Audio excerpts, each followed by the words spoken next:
Hello, welcome back to my channel. সবাই কেমন আছো? আশা করি সবাই খুব ভালো আছো। হ্যাঁ, দুদিন একটু রেস্ট নিয়ে চলে আসলাম তোমাদের কাছে। শরীরটা আগের থেকে অনেকটাই ভালো আছে, গায়ে একটু হালকা হালকা জ্বর আছে। আচ্ছা, প্রথমেই আমি তোমাদের একটা জিনিস আজকে দেখাবো, তারপর তোমরা একটা ভয়েস শুনবে, যেই ভয়েসটা না দিলেই নয়।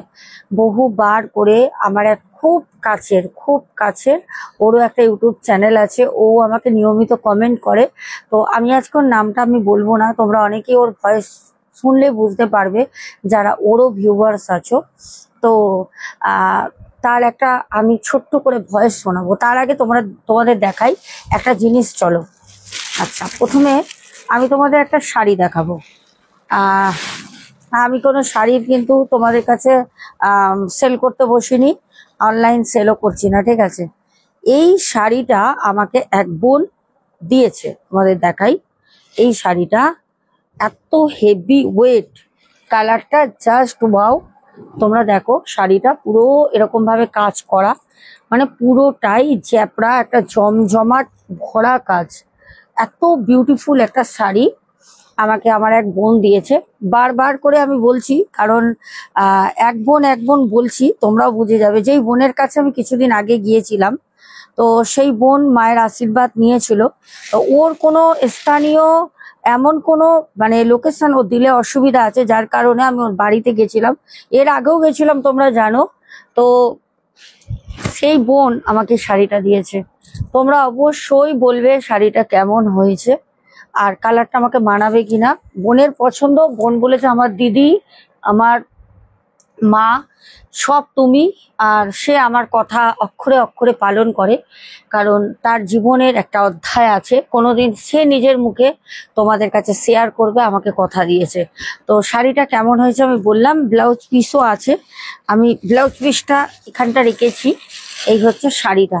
তো আমি ভাবলাম তোমাদের সাথে আজকে কমসে কম আমার বোনের দেওয়া এত সুন্দর একটা অপূর্ব মিষ্টি পিঙ্ক কালারের শাড়িটা তোমাদের সাথে শেয়ার করি। এই হচ্ছে আমার ইউটিউব পরিবারের ভালোবাসা। কিছুদিন আগে দেখলে একজন ওয়াচ পাঠিয়েছিল, আর এইটা আমার বোন দিয়েছে। তো চলো এবার আমরা ঘটনায় যাব।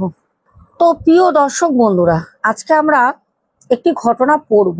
ঘটনাটা খুবই মর্মান্তিক আর অতটাই ভয়ের। আজকে একটা ঘটনা তোমাদের সাথে শেয়ার করব, বিস্তারিত সাথে থাকো। বহুদিন ধরে বোন ঘটনাটা আমাকে দিয়ে রেখেছে। আমি কোনো না কোনো কারণে ঘটনাটা সত্যি কথা বলতে পড়তে পারছি না, আজকে শোনাবো। চলো, সবাইকে বলবো একটা করে লাইক করে দিও। যারা এখনো পর্যন্ত ভালোবেসে চ্যানেলটা সাবস্ক্রাইব করোনি, তাড়াতাড়ি করে পাশে থেকো। তাহলে চলো আমরা ঘটনার দিকে এগোই। প্রথম আমি তোমাদের ঘটনাটা শুরু করি। বোনের নাম হচ্ছে পিঙ্কি খাতুন। বোনের বাড়ি হচ্ছে বারাসাত দেগঙ্গা। আর বোনের সাথে আমার দীর্ঘ বহু দিনেরই পরিচয়। আজকে আমি ঘটনাটা বলবো। আচ্ছা, গুড মর্নিং। ভালো থেকো, সুস্থ থেকো, শান্তিতে থেকো। যতদিন আছি আমি তোমার পাশে আছি। তোমার ভিডিও আমি রোজ ফলো করি, কমেন্ট করি না, তাই আর পেশেন্টটা বুঝতে পারো না। ওকে, আমাদের জন্য দোয়া করো, আমার জীবনটা যেন একটু সুখে শান্তিতে কাটাতে পারি। এবার আমি ঘটনায় যাই। দিদি, আমার দিদা, মা ও ছেলের ঘটনাটা আজকে শেয়ার করলাম, পারলে দেখে নিও। হয়তো কোনো একদিন টুপ করে মারা যাব। দেখেছ কি কথাবার্তা, শোনো শুধু। ততক্ষণ আর বলা হবে না, তাই কষ্ট করে রাত জেগে লিখলাম। অনেক কষ্ট করে রাত জেগে লিখেছে। এই মেসেজটা যখন করে 2:29, এখানে টাইম মেনশন করা রয়েছে, তোমরা দেখতে পারো। একটুখানি আমি জুম করে দেখাচ্ছি একটু টাইম, তো তোমরা টাইমটা দেখতে পারো। দিদি দিদি আমার মা ও ছেলের মৃত্যুর ঘটনা অনেকদিন ধরে শেয়ার করব করে আর করা হয় না। ছোট বেবিকে নিয়ে আমি একা মানুষ করছি, সময় পাই না, তাই শেয়ার করতে পারি না। আর আমি বুঝতে পারছিলাম না যে কোথা থেকে শুরু করব আর কোথায় গিয়ে শেষ করব। আমি চাই মা ও ছেলের মৃত্যুর কারণটা তোমার ভিডিওর মাধ্যমে সবাই যেন জানতে পারে।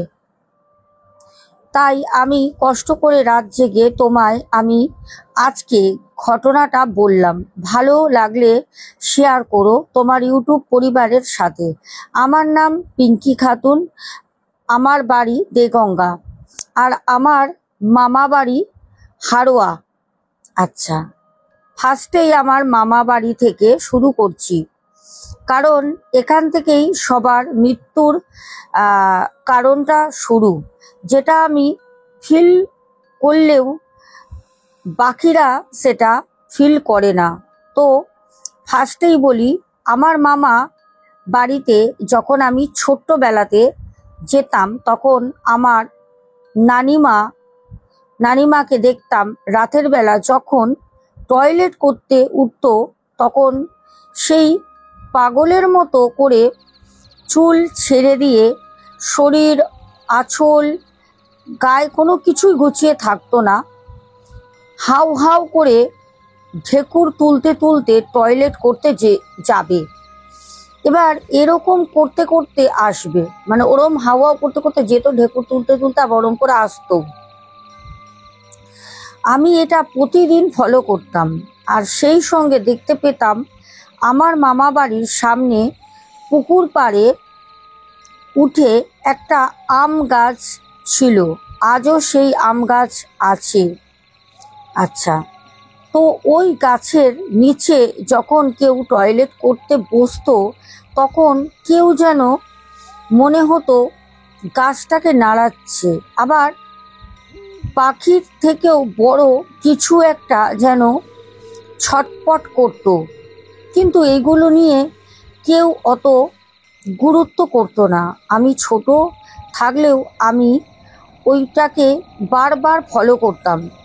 কিন্তু দুঃখের বিষয় হলো, কোথাও একদিন আমার মামিমা মারা গেল হঠাৎ করে। কি হলো না, স্ট্রোক করলো। আচ্ছা, সবাই জানে যে সে স্ট্রোক করে মারা গেল, কারণ সে একটু টেনশনের মধ্যে ছিল, স্ট্রোক হয়েছিল, তাই সবার ধারণা স্ট্রোক হয়েছিল। কিন্তু আমি জানতাম যে না, এটা স্ট্রোক না, এটা মার্ডার। কে করালো? মানুষ না, এটা জিন, দুষ্ট জিন মেরে ফেলেছে। হ্যাঁ, এটাই আমি জানি, আর কেউ জানে না। এখন থেকেই সূত্রপাত হয়। যখন আমার নানিমা মারা যায়, তারপর থেকে শুরু হয় সেম জিনিস। ওই যে আম গাছ যেটা হতো, সেটা এইবার আমাদের বাড়িতে শুরু হয়। আচ্ছা, মামা বাড়ি আম গাছে হতো, আর আমাদের বাড়িতে লম্বু আর আতা গাছ সেখানে হতো। মামার বাড়িতে আম গাছে হতো, বোনের বাড়িতে লম্বু গাছ আছে, লম্বু নামে একটা গাছ আছে, আর আতা গাছ ওখানে হতো, ঠিক টয়লেটের পাশে। মামা বাড়িতে যখন টয়লেটের পাশে গাছে হতো, ঠিক আমাদের বাড়িতেও টয়লেটের পাশের গাছে হতো। সব সময় হতো না, যখনই কেউ টয়লেট করতে যেত তখনই এমন ঝটপট করত। আমার মা একদিন ভয় পেয়েছিল, কিন্তু কারোর সাথে বলেনি। আমার নানিমা সাথে আর কি কি হতো জানতাম না, কিন্তু আমার মার সঙ্গে অনেক কিছুই ঘটতো। যেমন আমার বাবার রূপ ধরে, ভাবতে পারছো, আমার বাবার রূপ ধরে আমার মাকে ডাকতো, গেট খুলে দেখতো কিছুই নেই। তো আমার বাবা আমার মাকে বলে রাখতো যে আমি ফোনের রিং করলে তবেই গেট খুলবে। মা সেটাই করতো। তারপর একদিন আমার মা দিনের বেলায় গোসল করে চুল ছেড়ে দিয়ে মাঠে যায়, গিয়ে সেখানেও নাকি ভয় পায়, সেটাও কারোর কাছে বলেনি। এবার একদিন বাগানে কাঠ কাটতে গিয়ে ফেলে দিয়ে ও অনেকক্ষণ নাকি গলা চেপে ধরে রেখেছিল, মানে কাটতে গেছে, মাকে ফেলে দিয়ে গলা চেপে ধরে রেখে দিয়েছিল মাঠে। আগে তো বুঝতে পারছো, মানে এটা তো অনেক আগের ঘটনা, আগে তো এখনো আছে, ওইদিকে তো খাল বিল ফাঁকা মাঠ এখনো আছে, জঙ্গল। তো এই ঘটনাটা বুঝতে পারছো কতটা মারাত্মক হতে চলেছে। এখন তো অনেক কিছু বাকি আছে। শোনো, যে কেউ একটা লোক এসে যায় তখন ছেড়ে দিয়েছিল বলে বেঁচে গিয়েছিল, তারপর থেকে আবার পর এক মাকে ভয় দেখাতো আর সুযোগ পেলেই মেরে ফেলার চেষ্টা করত। একদিন মা একটু টেনশন করে পড়ে গিয়ে প্যারালাইজ হয়ে ডান সাইড পুরো অবশ হয়ে গিয়েছিল। আচ্ছা, কিছুই করতে পারতো না। আমি আর আমার বৌদি মাকে দেখাশোনা করতাম। মাকে মায়ের রুমে পটি দেওয়া থাকতো, ওখানে মা পটি করত, আর বাইরে কোনো প্রয়োজন হলেও মা যেতে পারতো না। প্রয়োজন হলে আমরা ধরে নিয়ে যেতাম। একদিন সন্ধ্যা বেলায় মায়ের পাশে বসে আছি আমি আর আমার বৌদি, হঠাৎ বলছে, এই তোরা আমার কাছ থেকে যা, এই তোরা আমার কাছ থেকে যা, যা তোরা আমার কাছ থেকে যা, যার সেই রুমে চলে যা, যা ওই সেই রুমে চলে যা, মানে ওই রুম থেকে বেরিয়ে যেতে বলছে। আমরা বলছি কেন, আমরা বসে আছি তোমার কাছে, তা ভালো লাগছে না? মা বলছে, না আমি একা থাকবো, তোরা চলে যা। কাউকে পাশে থাকতে দিত না। এইবার আমি আর বৌদি, মা এমন বলল, আমার বুঝতে পারলাম যে কিছু একটা গোলমাল হবে, সেই জন্য আমরাও যাচ্ছিলাম না। মা বেশি জোর করতেই আমরা যার সেই পাশের রুমে চলে যাই। ওমা, যেই মানুষটাকে পেছন মিলে ধরে তুলতে হতো, মানে 4-5 জন মিলে পেছন দিয়ে ধরে তুলতে হতো, সেই মানুষটা কি করে একা একা গেট খুলে বাইরে, কেউ নেই, কাউকে না দেখে টয়লেটে যায়? বাহ! যা যেই মানুষটা সুস্থ অবস্থায় কখনো টয়লেটের জন্য দরজা লাগাতো না, খুলে রাখতো, সে কি করে ভেতর থেকে ছিটকানি লাগায়? সেই মানুষটা কি করে ছিটকানি লাগায়? যেই মানুষটা একা হাঁটতেই পারে না, 4-5 জনে তোলে ওনাকে ধরে, সেই মানুষটা কোনো রকমে একা টয়লেটে চলে যায়। টয়লেটে গিয়ে আবার সে, যে ইয়ং কাল থেকে কোনোদিন বোনটা দেখেনি যে তার মাকে ছিটকানি লাগিয়ে বসতে, সে সেই দিনকে ভিতর থেকে ছিটকানি কিভাবে লাগায়। তো যাই হোক, সে কখন গেছে আমরা কেউ জানি না। হঠাৎ দেখি বৌদি আমাকে বলছে যে, দিদি দিদি মা কোথায়? আমি শুয়ে পড়েছিলাম। যেই বৌদি বলল মা কোথায়, সেই আমি লাফ দিয়ে উঠে বললাম, মা কোথায় মানে? বলছে, মা রুমে নেই। আমি বললাম, কোথায় গেল? যে এক হাঁটাচলা করতে পারে না, সে রুম থেকে গেল কোথায়? আমরা তো অবাক। আমরা দুজনে বললাম, দেখেছো, ঠিক এমনটাই করবে বলে আমাদের চলে যেতে বলেছিল। আর যাই, চলো চলো চলো, এবার মাকে তাড়াতাড়ি খুঁজি। তো সেখানে গিয়ে বলে, আর যেই চলে গেলাম আর সেই এমনিটা করলো। আমাদের আর বুঝতে বাকি রইল না যে এটা কোনো স্বাভাবিক ব্যাপার না, এটা তো অস্বাভাবিক কিছু ঘটছে। কারণ সব থেকে বড় কথা, যেই মানুষটা হাঁটাচলা করতে পারে না, সেই মানুষটা একা কি করে বারান্দা থেকে বেরিয়ে, ঘর থেকে বেরিয়ে এসে টয়লেট করতে গেল? যেই মানুষটা হাঁটাচলা করতে পারে না। আচ্ছা, তারপর টয়লেটের কাছে গেলাম, সেই দেখলাম যে টয়লেট থেকে গনানির শব্দ আসছে, গোগানির শব্দ আসছে টয়লেট থেকে। আমরা দুজনে মিলে টয়লেটের দরজা জোরে জোরে ধাক্কা দিচ্ছি, কিছুতেই খুলছে না। লাস্টে যখন পাশের বাড়ির সবাইকে ডাকলাম, তখন সবাই এসে যখন দরজা ধাক্কা দেয়, দরজা তখন খুলে যায়। দরজাটা কিন্তু ফাইবারের ছিল, ভিতর থেকে লাগালেও কেউ অবধি জোরে ধাক্কা দিয়েও খুলে যেত, কিন্তু আমরাও তো ধাক্কা দিলাম, খুললো না। আর সেই দরজা আমরা কেউ খুলতে পারলাম না। তো তারপর দরজাটা খোলার পরে দেখি মা একদম, সে কি বলবো, বাজে অবস্থায় পড়ে আছে আর মুখ থেকে গুকানির শব্দ হচ্ছে। তারপর ওখান থেকে সেই সন্ধ্যায় মাকে গোসল করিয়ে রুমে এনে রাতে কোনো রকম কাটিয়ে তারপর দিন যখন বাবা বলল যে মৌলবীর কাছে নিয়ে যাব, তখন যে মায়ের গায়ে যে কত শক্তি আসলো সেটা দেখে সবাই হতবাক। যে যেই মানুষটা উঠে বসতে পারে না, দাঁড়াতে পারে না, মানুষটার কি করে এত গায়ে জোর শক্তি আসে। মা কিছুতেই যাবে না মৌলবীর বাড়ি। সবাই জোর করে গাড়িতে তুলে দেয়, নিয়ে যাওয়া হয় মৌলবীর কাছে।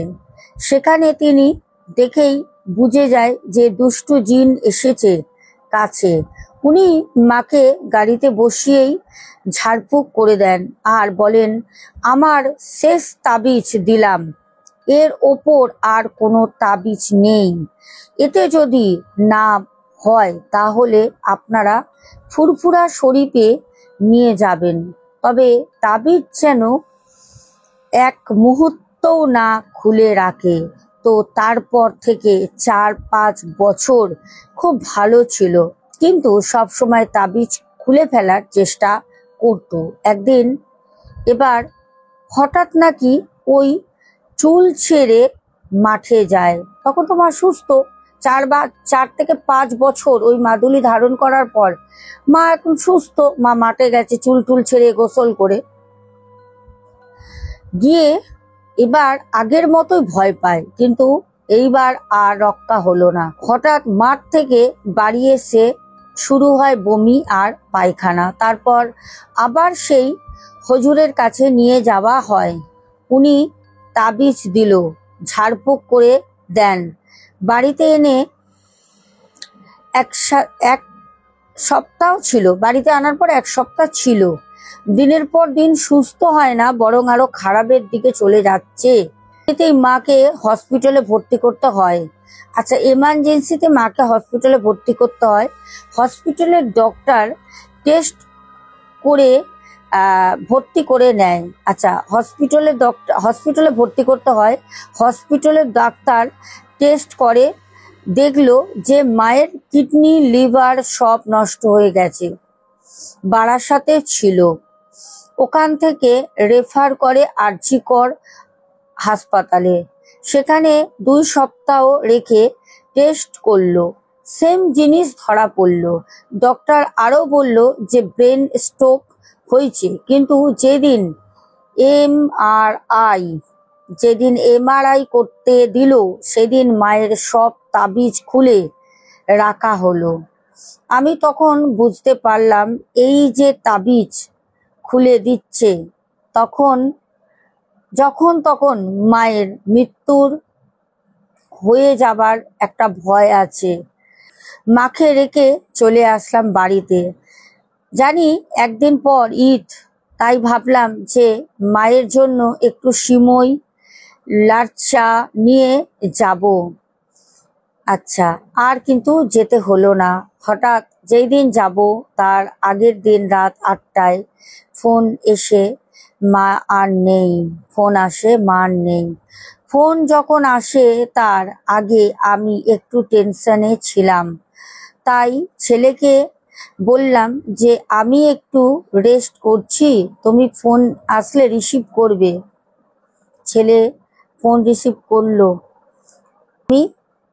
আমি চোখের ওপরে হাতটা দিয়ে কোনো রকম চোখ বুজেছিলাম। আমি কিন্তু ঘুমিয়ে পড়িনি। হঠাৎ যেই ফোন আসলো সেই আমি হাতটা সরালাম, সেই দেখলাম একটা কালো ছায়া আমার ছেলের গা ঘেঁষে চলে গেল। আমার ছেলে জানালার ধারে বসেছিল, জানালাটা খোলা ছিল, আর ওই দিকেই একটা জলের কারখানা বন্ধ হয়ে পড়ে আছে 6 থেকে 7 বছর ধরে। আমি ভাবলাম হয়তো কোনো মানুষ হবে। আমি কিন্তু ঘুম চোখে ছিলাম না যে আমি ভুল দেখব। আমি স্পষ্ট দেখলাম একটা পুরুষের ছায়া। তো তড়িঘড়ি করে বাবার বাড়ি চলে গেলাম, তাই ওই সময় ওটা গুরুত্ব দেওয়া হয়নি। আর বলবোই বা কার সাথে, হাজবেন্ড তো হসপিটালে গেছে মাকে আনতে, আর আমার একটা দাদা এসে আমাকে বাবার বাড়ি নিয়ে যায়। মায়ের কাজবাজ হয়ে গেলে 4 দিন পরে বাড়ি আসলাম। বাড়ি এসে তো আমার অবস্থা খুব খারাপ। মায়ের মৃত্যু মেনে নিতে পারিনি। আমি কি করে পারবো? 46-47 বছর হয়তো হবে, তাও হয়তো হবে না। এত অল্প বয়সে মা মারা যাবে, আর আমিও এত অল্প বয়সে মায়ের শোক নিতে পারছিলাম না। সত্যি এটা তো স্বাভাবিক, মা বাবার শোক কেউ নিতে পারে না। এত শোক নিতে পারছিলাম না। এত অল্প বয়সে মা মারা যাবে, আর আমিও এত অল্প বয়সে মায়ের মারা যাওয়া শোক নিতে পারছিলাম না। আমি পুরো ভেঙে পড়েছিলাম। তাই আর ওই ছায়াটা কি ছিল সেটা আর গুরুত্ব দেওয়া হয়নি। তো মায়ের যেই 40-এর কাজ, সেই দিন আমার ছেলেকে আমার দাদা একবার নিতে এসেছিল। আমি আমার ছেলেকে যাইনি, আমি আমার ছেলে কেউই যায়নি। তারপর আবার আমার বাবা নিতে এসেছিল, তখনও আমার ছেলে যায়নি। তাই ওরা একটু রাগারাগি করেছিল, আমাদের সাথে আর কোনো যোগাযোগও রাখেনি। আমার ছেলে এই কারণেই যায়নি, আমার মা মারা যাওয়ার পরে 4 দিনের কাজ হয়ে গেলে কেউ আমাদের আর খোঁজ খবর নেয়নি, তাই ও রাগ করে যায়নি। এটা গেলেও আমার মা এর ঘটনা, এটা গেল মায়ের ঘটনা। আর ছেলে যেই দিন মারা যায়, মানে বোনের ছেলেও কিন্তু মারা গেছে, ঘটনাটা শোনো শুধু। আর ছেলে যেই দিন মারা যায় সেদিন রাতে ডিনার করেছে আমাদের সাথে, আবার কথা বলেছে রাত তখন 2টা বাজে। ভোর 4টের সময় ওর বাবা টয়লেট করতে ওঠে, দেখে ছেলের শ্বাসকষ্ট হচ্ছে। ছেলের শ্বাসকষ্ট হচ্ছে আর গাল থেকে গেঁজা বের হচ্ছিল, চোখের পাতা নেমে নামছিল আর উঠছিল। আস্তে আস্তে হসপিটালে নিয়ে গেলাম, মানে সাথে সাথে হসপিটালে নিয়ে গেলাম। ওখান থেকে একটা ইঞ্জেকশন দিল, দিয়ে বলল বারাসাতে নিয়ে যাও, রেফার করে দিল। কিন্তু বারাসাতে নিয়ে যেতে হয়নি, ও ইঞ্জেকশন দেওয়ার পরেই আমার কোলে মারা গেছে। যে ছেলে মারা গেছে ডক্টরকে জিজ্ঞেস করলো, ডক্টর বলল যে রেফার করে দিলাম, ও তো বারাসাত হসপিটালে নিয়ে যাও। পোস্টমর্টম এই কি বলে এটাকে, পোস্টমর্টম করতে হতে পারে। আমি হাজবেন্ডকে বললাম দরকার নেই, নয়তো এই পর্যন্তই ছিল। দরকার নেই, এই পর্যন্তই ছিল, ওপরওয়ালার কাছে ছেড়ে দিলাম। তিনি ভালো জানেন ওর মৃত্যুর কারণ কি। আমার ছেলে একটু রোগা ছিল, তাই আমি আর পোস্টমর্টম করতে দিলাম না। কি হবে করে, বাঁচাতে পারলাম না তাকে, আর কি করব। আমি ওটা চাইনি কখনো, তাই আর করতে দিলাম না।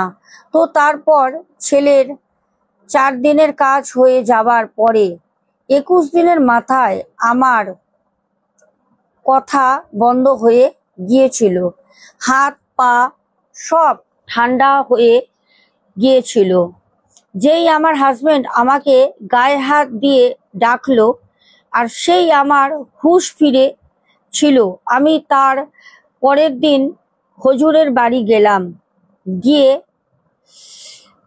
জানতে পারলাম যে দুষ্টু জিনের দুষ্টুমিতেই এগুলো হয়েছে, মানে দুষ্টু জিনের দৃষ্টিতে এগুলো হয়েছে। তো এই ছিল আমার 3জন মানুষের মৃত্যুর কারণ। এটা একটা সত্য ঘটনা, এক বোনের মর্মান্তিক ভয়াবহ এক সত্য ঘটনা।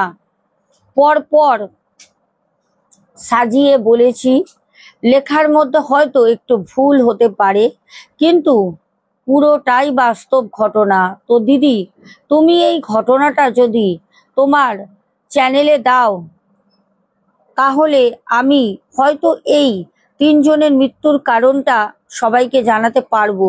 বিশেষ করে আমার ছেলে মারা যাওয়ার পরে সবাই আমার থেকে আঙুল তুলেছিল যে মা মেরে ফেলেছে। আচ্ছা দিদি, কোনো একজন সুস্থ মানুষ কেউ তার নিজের সন্তানকে মারতে পারে কখনো? তুমি বলো তো। কখনোই না বোন, কখনোই না। মানুষ তো অনেক কথা বলে বোন, না জেনে অনেক কথা বলে। তো আমি ঘটনা শেয়ার করি, এখানেও কত রকম নেগেটিভ কমেন্ট করে। আরে ভাই, আদৌ মানুষ তোমার সাথে হয়নি বলে অন্য কারোর সাথে হয়নি, হবে না, এটা কেউ কখনো বলতে পারে? তাও মানুষ বলে। মানুষের চামড়ার মুখ ভাই, বলবেই বলবেই। আমার ছেলের মৃত্যুর কারণ এখনো কেউ খুঁজে পেল না।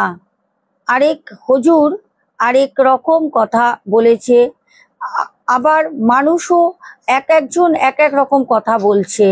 কিন্তু দিদি, তুমি তো দেখেছো যে ওর মৃত্যুর কি কারণ ছিল। আমিও কিন্তু বলেছিলাম যে এটা জিনই করেছে, আমার ভয়েসও আছে, আমি বলেছিলাম বোনকে।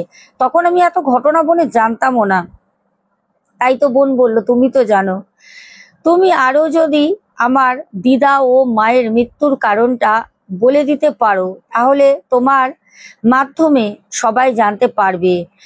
হ্যাঁ, আমি তো অবশ্য আগেও বলেছি, এখনো বলছি, এটা পুরো পরিবারটাকে জিনে শেষ করেছে, জিন ছাড়া কেউ না। আর এই জিন তাদের পরিবারেরই পূর্বপুরুষ, যে কোনো একটা সময় খুব রাগী ছিল, যে কোনো একটা সময় মারা যায়, তার কিছু কাজ যেটা অসাধ্য সাধন হয়নি, এমন কিছু কাজ যেটা অপূর্ণতা এখনো রয়ে গেছে, সেই জিন।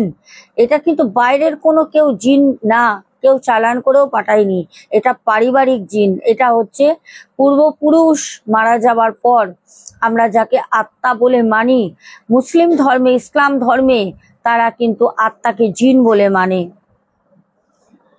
হ্যাঁ, তো চলো এবার কন্টিনিউ করি। আমি তো আগেও বলেছি, তাহলে আমার মাধ্যমে সবাই জানতে পারবে। কেউ আর বলবে না যে ওরা মেরে ফেলেছে। ঘটনাটা পড়ে দিদি তোমার কি মনে হয় যে দিদা ও মা স্ট্রোক করে মারা গেছে? ছেলেটা তো তুমি বলেছো, তুমি যদি শেয়ার করো ঘটনাটা তাহলে করো, কারোর কাছে আর অজানা থাকবে না। অবশ্যই আমি তো মারা যাব। কেন তুমি মারা যাবে কেন? সব সময় এক কথা, মানে ওর সাথে যেই ঘটনাগুলো হয়, ওর বাড়ি আমার যাবার কথা, আমি যেতে পারছি না। ওকে আমি বলেছিলাম, ও অনেক করে বলেছিল দিদি একবার আমার বাড়িতে এসো। আমি যেতে পারিনি, তবে চেষ্টা করব অবশ্যই আমার বাড়ি যাবার। সারা জীবন অজানাই থেকে যাবে। ভালো লাগলে শেয়ার করো ঘটনাটা। আমি আমার মতো করে বললাম, তুমি তোমার মতো করে বলো। এই বোনের যে ঘটনাটা, হয়তো আমারও শরীরটা খারাপ, আমারও দুদিন ধরে খুব শ্বাস প্রবলেম হচ্ছে। যাই হোক, তোমাদের আমি সবই বলবো, প্রেসক্রিপশন দেখাবো, সাথে অনেক অনেক কিছু করতে হবে। তোমাদের সোনা দিদি ভাইয়ের শরীর একদম ভালো না। আজকে টেস্ট করিয়েছিলাম কদিন আগে সুগার, তো রিপোর্ট এসছে। আমার জীবনেও কোনোদিন সুগার ছিল না, সেটা সুগার লেভেল ক্রস করে বেরিয়ে গেছে। যার কারণে আমার শরীরের কন্ডিশন আরো বেশি খারাপ হয়ে গেছে। শ্বাস প্রবলেম তো আছেই, সাথে সুগার হাই, সাথে মাথার এই ঠিক পেছন দিকটা ব্যথা করছে। তোমাদের সাথে ঘটনা শেয়ার করছি। আমার কথা বললে কন্টিনিউ 2-3 মিনিট কথা বললে আমার এইগুলো সব ব্যথা শুরু হয়ে যাচ্ছে, পুরো শিরা। আমি জানি না কি হয়েছে, তবে আমি ফুল বডি চেক আপ করাবো, যা রেজাল্ট আসবে সবটা তোমাদের সাথে শেয়ার করব।